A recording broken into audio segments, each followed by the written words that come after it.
One of the most common things we see from our athletes, specifically our lifters, our power lifters, or people that go to the gym regularly, CrossFitters, now the Hydrox type of individuals that we see quite often, is this story. And I've experienced this as well.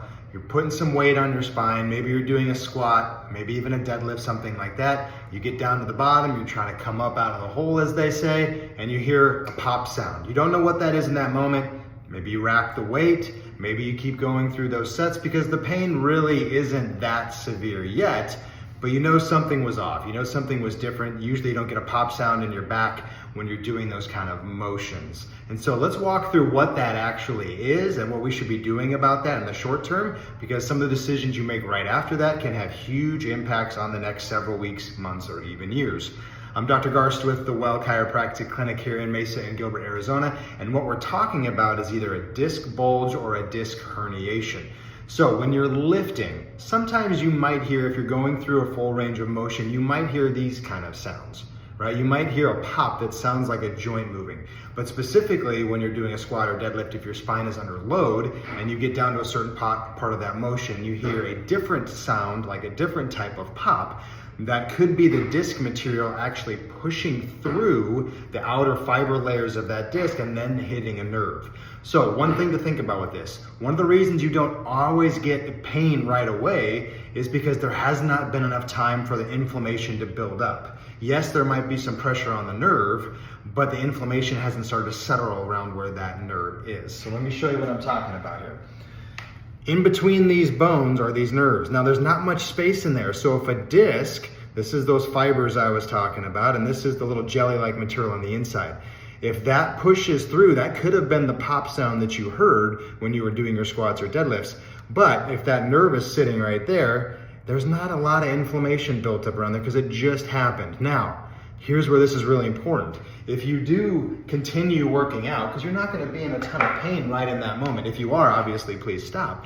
But what I'm going to encourage you to do is, even if you hear that pop sound, I would back off the workout a little bit. Why? Inflammation hasn't built up yet. So what's going to happen? You continue the workout. Oh, I was feeling pretty good. Maybe you don't do more squats or deadlifts, but you move on to a different exercise.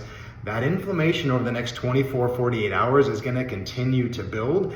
And if we continue to work out even after that pop, like if it was a disc bulge or herniation, you have the potential to make that exponentially worse. So just be very cautious if you're lifting and you hear those pop kind of sounds, specifically in your low back, because we do want to try to rule out a disc herniation or disc bulge. Now, let's say what happens. Say we do get the disc herniation or disc bulge. Over the next 24 to 40 hours, you're gonna specifically have a lot of different things that are gonna go on. One, you're gonna get very stiff. You're gonna start having a lot more localized back pain. And if it hits that nerve very intensely or enough with enough pressure, because like I said, there's not much space around that area, you can even start feeling things going down the leg, the radiculopathy, the muscle weakness can start building up, and that's a very big indication that that disc is now compromised. So, kind of rule number one when I'm lifting, if I hear those kind of pop sounds, obviously put the weight down, rack the weight, do some general light movements, not with weight on, but see if the body is responding well. If it starts to tighten up or get painful, even in a short period of time, do not progress through that workout. Flexibility training, those kind of things are totally fine. We can get more into that in a different video. But specifically, if you're a dude, a lady, going to the gym, putting some load on, you hear that pop sound, be very cautious with how you proceed in the next 24 to 48 hours, because that can really determine how the next several months are gonna go from you or for you. Obviously too, if you hear that pop sound, get evaluated right away. I obviously am a chiropractor, so I would prefer that. We will put you through a lot of tests to determine the integrity of that disc. See if it's just, hey, it's just general low back pain. Awesome, okay, let's do a couple functional things, get you back to exercising. But if we do have that disc compromise, we are going to be very intentional about how you progress with exercise over the next several weeks.